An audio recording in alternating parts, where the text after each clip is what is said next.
E aí moçada, eu sou o Heráclito, como eu falei no outro vídeo, vou fazer hoje um vídeo sobre a proposta, né, que está no site E-Cidadania, do Senado, que propõe que seja discutido a possibilidade de uma lei para criminalizar o coach, né?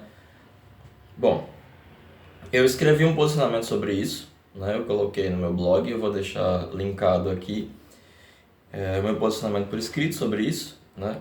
E a pedido da minha namorada, na verdade é uma sugestão, ela sugeriu que eu também fizesse um vídeo. E o canal tá meio parado, eu preciso retomar algumas das séries que eu estava fazendo, da clínica e de mitologia. Mas como eu também expliquei no outro vídeo, eu ando bastante ocupado. Eu vou lançar um podcast logo logo, tem o lançamento do primeiro dos 3 livros que eu vou lançar junto com o pessoal da Editora do Mar, da Fundação Demócrito Rocha, lá com o pessoal do Jornal o Povo, um monte de coisa. Fora as coisas normais. Mas, né, vamos retomando aos poucos as coisas. Voltando à vaca fria, né, foi uma pessoa de Sergipe, chamada William Menezes, né, que propôs isso, esse debate, né, se deve-se ou não criminalizar o coach. Os argumentos dele são que ele quer coibir o charlatanismo praticado por esses profissionais e eles não possuem um diploma válido, o trabalho deles é um desrespeito ao cientificamente orientado por outros profissionais e eles utilizam propaganda enganosa, né? Bom, para não ficar exatamente naquilo que eu falei no meu texto, eu acho que talvez uma das grandes dificuldades seja entender o que é o coach, né? Porque é uma coisa tão variada, né? Eu vi uma postagem outro dia de um coach quântico e ainda tinha mais um negócio assim, molecular. Era um negócio desse, né? Que fica muito difícil entender, primeiro, o que é o coach, né? Eu tenho uma posição crítica com relação ao coach, como tenho uma posição crítica com relação à psicologia, né? Também.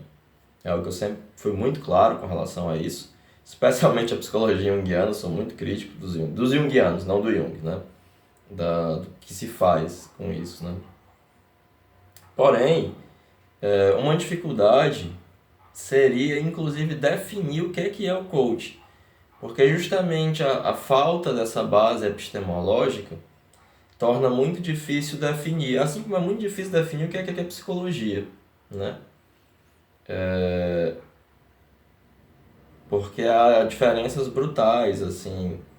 Inclusive, boa parte das pessoas que fizeram psicologia, ou que são estudadas no curso de psicologia, não eram psicólogos. O Jung não era psicólogo, o Adler não era psicólogo, Freud não era psicólogo, Lacan não era psicólogo, Piaget não era psicólogo. Eu acho que os psicólogos, né, vêm mais ou menos dos Estados Unidos. Né? As grandes contribuições europeias não são, vêm de médicos, na maioria, né? E aí isso já gera uma dificuldade, né, de você definir exatamente o que é que a gente está proibindo, né? Além disso, por princípio, eu não sou a favor do proibicionismo, né? Não que eu seja um liberal, que é o que eu explico no meu texto, mas o Jung, em um livro muito importante, porém pouco lido, Presente e Futuro, que eu até indico que seja o terceiro livro que se leia quando você vai começar a ler Jung, ele vai discutir uma série de questões políticas, né? É uma coisa que eu defendo no livro que eu vou lançar, no último capítulo, né? Apesar de ser um livro de introdução, de que não há uma separação cabal entre psicologia clínica e psicologia social, né? Mas não é do que eu vou tratar aqui. Mas o Jung vai tratar desses problemas e ele vai ser contrário ao que ele chama de substituir a razão individual pela razão de Estado. Porque aí você tira uma instância de agenciamento moral do próprio indivíduo. E isso leva a uma perda de possibilidade de desenvolvimento moral, né, do indivíduo. E aqui é preciso entender o que é que o Jung está chamando de moral, porque isso gera muita confusão. Moral é a capacidade de fazer avaliações sentimentais, de entender as consequências dos seus atos, né?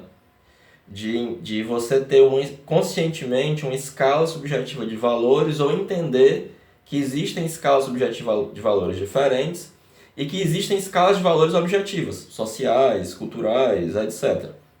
E qual é a sua posição diante dela? Como é que você se coloca conscientemente diante disso, de uma maneira que não é intelectual? Porque para o intelecto, tudo é igual a tudo. Então, tudo tanto faz, né? Não existem o intelecto não trata especificamente com o valor, mas apenas com categorias, que são intercambiáveis entre si. E quando você faz isso, quando você tira essa instância de agenciamento individual moral, você acaba com a possibilidade de desenvolvimento coletivo. Porque o desenvolvimento só se dá individual. E aí isso leva o coletivo para frente.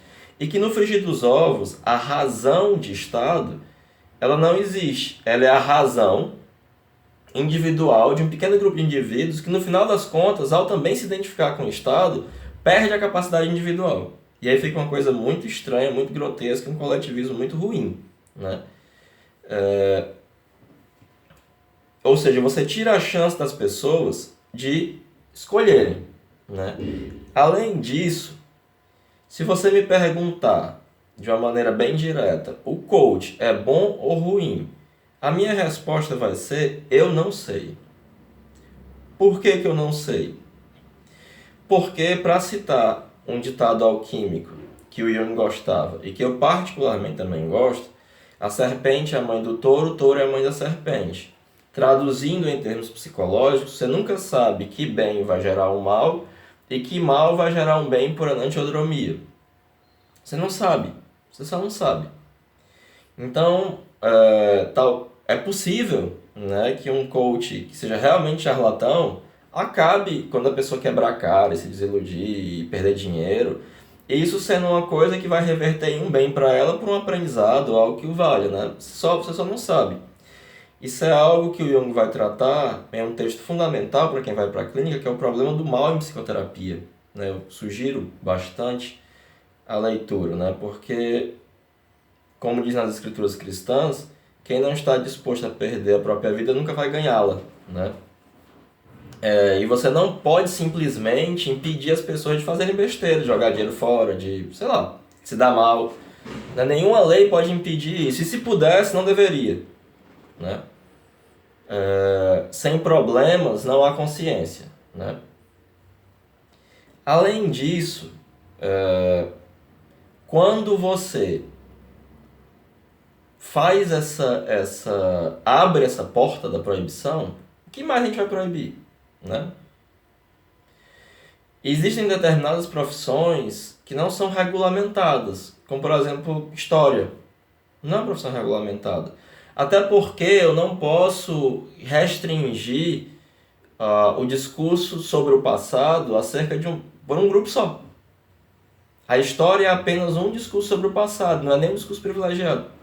Assim como o jornalismo, ele não é uma profissão que tem uma regulamentação. Por quê? Porque isso atrapalha a liberdade de expressão.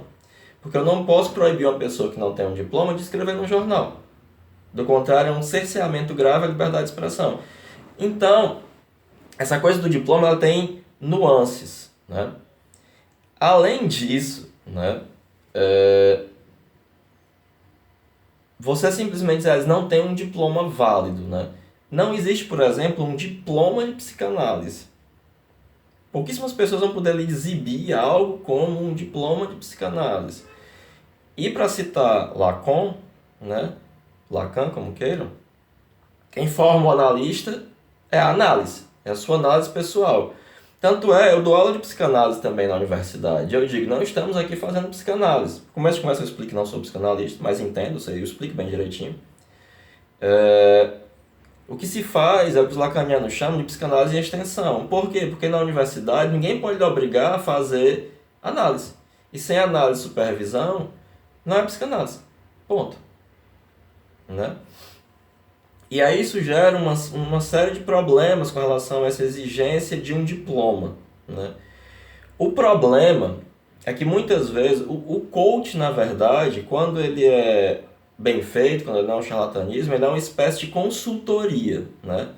Ou no máximo, em termos psicológicos, um tipo de aconselhamento, né? E eu não sei, né? Que tipo de diploma eu posso exigir para alguém fazer isso? Um diploma de psicologia? Não sei. E se a pessoa for um coach de empresas? Ou for... Porque se faz coach de tudo, né? De tudo. Que diploma? Assim, um diploma de tudo? Além disso, eu não tenho muita fé em diplomas, né? Vocês vão se espantar com a citação. Eu sempre deixei muito claro que sou um homem de esquerda.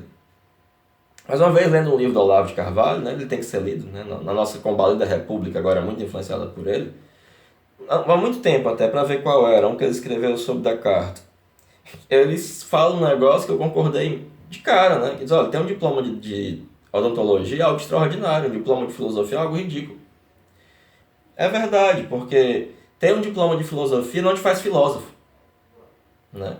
Assim como, perdoem a sinceridade, ter um diploma de psicologia não te faz psicoterapeuta. Tanto é que, por exemplo, se você quisesse dizer gestaltista, o conselho só permite que você se diga se você tiver uma formação ou um diploma de especialização. Senão você não pode. Você é só psicólogo clínico. Por exemplo. E na Europa, a formação de terapeuta é à parte, né? O que eu acredito que seja necessário é que essas pessoas, qualquer pessoa que ofereça algum serviço, tenha como lhe demonstrar que de fato teve um treinamento e uma expertise.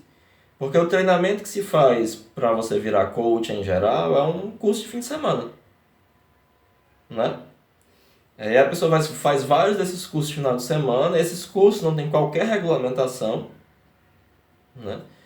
Não tem muita validade, por exemplo, para um Lattes, para alguma coisa, não lhe dão nenhuma garantia, sabe? O treinamento, né? Porque o que as pessoas supõem no diploma é um rigoroso treinamento, e o diploma não garante isso. Sou professor universitário, assim, a galera, você consegue, entendeu? Passar pela faculdade imune a qualquer mudança, a qualquer metanoia, a qualquer discussão, você pesca, você faz qualquer coisa, você passa, entendeu? Você se forma. E aí entra a discussão acerca da cientificidade ou não do coach, né? Que aí me parece só um debate neopositivista e muito rancoroso. Aí os psicólogos são cientistas. Não, aí sou cientista. Mas aí você vai e vai ver, por exemplo, boa parte dos humanismos, talvez à exceção do Rogers, eles são filosofia clínica. Eles pegam um monte de filósofo, a pouquíssima psicologia e aplicam lá, né? A psicanálise, que é algo seríssimo, né? Malgrado críticas que eu possa ter de uma epistemologia diferente, né? Por ser junguiano, é algo seríssimo. E Popper vai dizer que ela é tão científica quanto a astrologia. E aí? Né? E ainda assim é um dado cultural que você não pode simplesmente desprezar por não ser científico. E mais, esse apelo a esse cientificismo neopositivista é péssimo se você está interessado na verdade do sujeito. Porque aí eu vou partir da falácia que só se pode chegar à verdade através do método científico. E aí a verdade do sujeito se perde. Eu vou ser um especialista diante dele. E eu vou dizer, vai ser uma coisa ortopédica, sugestiva, eu que vou dizer o que é certo e o que é errado, porque a verdade está comigo, que sou cientista. Isso é péssimo, é muito ruim, né? Acontece também, né, que em larga medida, e eu vi isso pelos comentários que fizeram, muita gente concordou, mas pessoas também discordaram, é importante que discordem do meu posicionamento, inclusive é algo que eu quero que discordem, né? Não quero que concordem comigo não, Deus me livre de concordarem comigo. É que me parece que há um certo rancor da parte dos psicólogos diante dos coaches estarem tomando o mercado, né? Cobram mais caro, se formam muito mais rapidamente, assim, num final de semana você vira coach, se você for mais ou menos esperto você consegue angariar muitos clientes. Existe até um discurso mais ou menos pré-formatado, o que é que você faz, né? Para angariar esses clientes, uma coisa bem marqueteira, que o o Conselho de Psicologia coíbe que se faça esse marketing descarado, né? Até porque em um tratamento psicológico você não pode prometer cura, por exemplo. Até a própria noção de cura, né, é muito complicada, né? O que é cura? Então acontece que há uma competição desleal e os psicólogos, eles são pessoas que infelizmente têm um discurso psicológico muito pequeno. A psicologia vive em um estado de genuflexão permanente diante de outros saberes, diante da medicina, diante da administração, diante da psiquiatria, das neurociências. E você tem muito pouco de um discurso propriamente psicológico. E eles vão reclamar quando o pessoal vai ver outras coisas. Sim, mas o que você está falando aí é filosofia, mas o que está falando aí é administração. Faz-se muita sociologia capenga na psicologia. Muita, mas muita mesmo, assim. E é uma sociologia que não vale nada. Não é a sociologia mesmo. Faz-se uma antropologia meia boca. E aí? Aí os psicólogos vão ficar com rancor? É preciso primeiro, né, trazer esse debate para dentro, né? E aí, qual é a nossa posição epistemológica? As pessoas não se apercebem que uma posição epistemológica também é uma posição política. Eu também me posiciono diante das pessoas a partir do lugar de onde eu falo epistemologicamente. Como é que sustento o meu discurso? De onde vem a validez do meu discurso? Qual é a diferença? Talvez seja essa a grande questão. Qual é a diferença no discurso de um psicólogo e no discurso de um coach? Até porque, uma vez, convidado pelo professor Stefano da UFC para dar aula, tem um rapaz ótimo chamado Rogers, que estuda psicologia positiva, e ele confessou com dor no coração que as pesquisas da psicologia positiva eram financiadas por um grande instituto de coach. Por quê? Porque eles usavam. Né? E aí eles fazem uma salada mista de psicologia positiva, com terapia cognitiva, com behaviorismo, com psicanálise, com PNL, com hipnose, né? Mas também se apropriam de um discurso psicológico, né? Aí o problema é que, né, como eu estou rendido epistemologicamente a outras coisas, eu não sustento um discurso propriamente psicológico. E aí dá nisso, entendeu? E aí não adianta apontar o dedo para o coach. Você tem que lembrar que tem 3 dedos apontados para você quando você aponta para alguém. Né? Qual é a minha parcela de culpa nisso? Né? Que é algo que todo psicólogo vai querer. Um dia você pense, qual a sua parcela de culpa no seu problema? Pense também. Né? Olhe para o seu rabo. Isso é muito complicado. Então urge, né, que se pense com seriedade as bases epistemológicas, metodológicas e científicas da própria psicologia. E mais, entender que a ciência é uma serva, não uma mestra. Né? É preciso evitar discursos ortopédicos, discursos de um cientificismo barato, né, vulgar, que acaba se convertendo em algo ortopédico e no novo moralismo. Né? Por que a psicologia é presa tão fácil de discursos tão toscos quanto de uma cura gay? Há que se perguntar, ao invés de simplesmente, de uma maneira rancorosa e vingativa, se voltar para o coach. Como eu disse, a minha postura é extremamente crítica do coach, porque eles têm um discurso fácil, né? Em que pode mudar a qualquer momento a partir do que seja o modismo. Eu já vi até um cara ridículo falando sobre a energia psíquica do Jung, falando um monte de abobrinha sem sentido. Abobrinha mesmo, é um negócio patético. Mas aí qualquer coisa é qualquer coisa. E o que é que há na psicologia para se contrapor? Os médicos têm remédio, ponto. E os psicólogos? Além disso, há algo, né, que um ouvinte, como é que chama alguém que vê o YouTube? Uma pessoa que vê o meu YouTube, né, um inscrito no meu canal, ele comentou um preconceito com relação a terapeutas que não são psicólogos, né? Há que se lembrar que a única coisa exclusiva do psicólogo são os testes psicológicos, que eu particularmente acho super meia bomba. E que isso que nós entendemos como psicoterapia foi inventado por Freud, que era o quê? Médico. Ele era neurologista. Nem psiquiatra era Freud. O pessoal pensa que era, mas não era. O Jung era. Também grande coisa, ele abandona a psiquiatria muito rápido. né, em prol de um discurso propriamente psicológico, né? E aí, sabe, do que adianta proibir o coach se esse estado de coisas da psicologia vai permanecer? Além disso, o coach é um sintoma, ou pelo menos o lado negativo, como eu disse, eu creio que há pessoas que realmente querem ajudar as outras, que realmente são sérias, que têm alguma expertise que vai lhe ajudar, né? Que são, no fundo, consultores que utilizam o termo coach porque está na moda, né?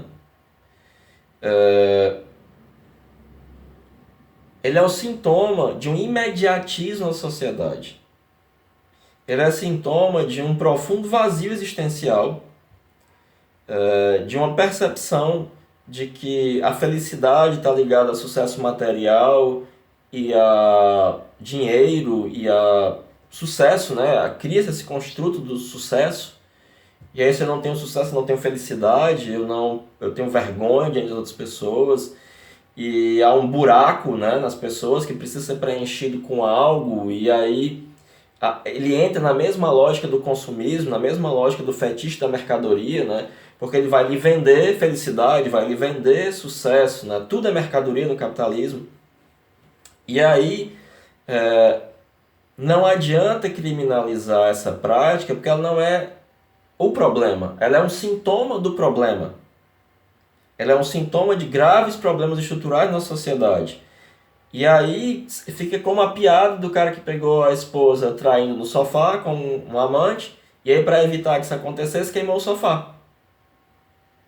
É algo impotente, é algo que não muda de fato as coisas. Eu mudo para não mudar. Eu proponho uma mudança para que as coisas permaneçam as mesmas, né?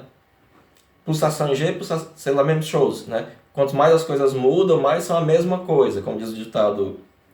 Perdão, eu tô com uma pronúncia em francês péssima. O alemão tá acabando comigo.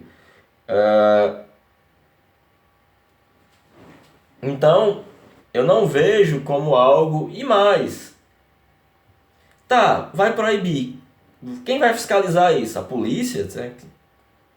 Como é que vai ser esse negócio? E outra coisa, tá aí a droga, tudo proibida. E aí, vai ser. Qualquer pessoa consegue a qualquer momento um baseado. Não leva 15 minutos. Tem gente que entrega em casa. Aí vai ser assim, você vai chegar aí. O que tem a parada aí, meu irmão? Tem um bagulho muito bom aqui. Eu tenho um coach que ele usa PNL, usa hipnose. E aí vai mudar a tua vida, cara. É mesmo, bagulho aqui é valendo mesmo. Muda a vida. 3 sessões, tu tá, sucesso. Vai ter um tráfico de coach. Não... O proibicionismo, assim, não... no fundo não impede nada, né? E outra coisa, basta mudar o nome. Que não interessa muito o nome, né? É uma prática muito metamorfa, né? Uma prática muito proteica, mercurial, que daqui a pouco é uma coisa, daqui é outra. Ninguém sabe ao certo o que é que usa, né? E se você assistir aquele Não Sou Seu Guru, né? Que é um documentário que tem no Netflix, aí o cara usa yoga, usa retórica, usa a teoria do trauma do Freud, usa alguma coisa de psicanálise, usa hipnose, usa um monte de coisas da TCC, da terapia cognitiva, usa coisas do behaviorismo, né? Eu acho que... E também, eu creio que mais do que proibir o coach, é preciso se perguntar, não é mesmo? Tá, tem alguns desses caras que são obviamente charlatões. Como eu disse, o cara botou lá um negócio, coach quântico ortomolecular. Gente, se isso não for obviamente charlatanismo, esse cara tem clientes. O que está acontecendo? O que é que leva as pessoas a isso? O que é que afasta as pessoas da psicologia? O que é que afasta as pessoas de terapeutas, não psicólogos sérios? O que afasta as pessoas da psicanálise? Uma coisa que eu notei, muito rapidamente, ao caminhar por esse meio, apesar de ser um estrangeiro, é que há um mercado para péssimos terapeutas. Eu pago, eu sei que meu terapeuta é péssimo. E aí, graças a Deus, nada vai mudar. Nunca vou precisar me confrontar com o horror da minha existência. mas eu vou lá, converso, me sinto até melhor. E aí volta e continua a mesma merda. Né? Será que isso não é justamente um estratagema para eu evitar me confrontar com o horror da minha existência? E uma forma de autoilusão? Quem é que quer se confrontar com a náusea existencial, com a responsabilidade de existir? Quem quer se confrontar com o próprio passado, com seus demônios? Né? Que é isso que uma psicologia séria, uma terapia séria, no fundo, propõe. Não é algo terapêutico. Uma análise, como eu proponho, não é algo terapêutico. É aquilo que resulta do confronto dialético entre consciência e inconsciente. E pode ser algo terrível, devastador, e que você vai piorar muito antes de melhorar. Quem quer isso? E demora, e dói, e é difícil. Quem quer se confrontar com a terrível desigualdade na sociedade? Com o terrível machismo, homofobia, racismo? Uma coisa que a situação política atual nos ensina é que nós somos uma sociedade odienta, violenta, machista e estruturalmente escravocrata. Nós somos essa merda toda. Quem quer se confrontar de verdade com isso? Não, proíbe o coach. Deu tudo certo. Agora, de fato, existe nesta seara uma dose muito elevada de charlatanismo. Tem, não dá pra negar. Dá pra negar? Não dá. Tô negando? Não tô. Por quê? Porque eu não sou idiota.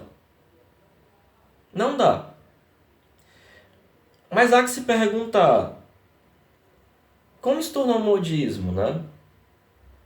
E o que é que faz alguém, por exemplo, se tornar... Uma vez eu conheci, obviamente uma anedota, né? Tem valor meramente anedótico, um sujeito que era coach. Ele era alguém que tinha sido demitido num plano de demissão de um banco, gastou todo o dinheiro dele com um negócio de coach, vários cursos, lançou livro e tal, fez palestra, gastou uma grana com isso.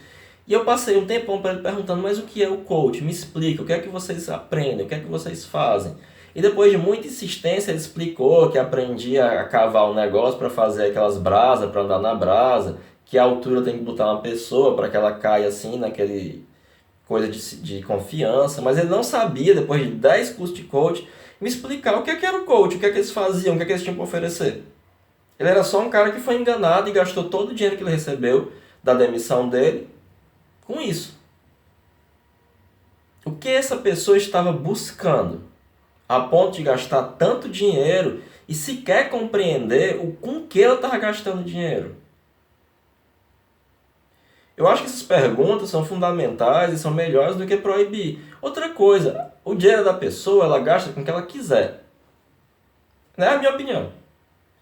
Você precisa ter um agenciamento individual, moral, do que com que você gasta seu dinheiro. Né? Porque senão,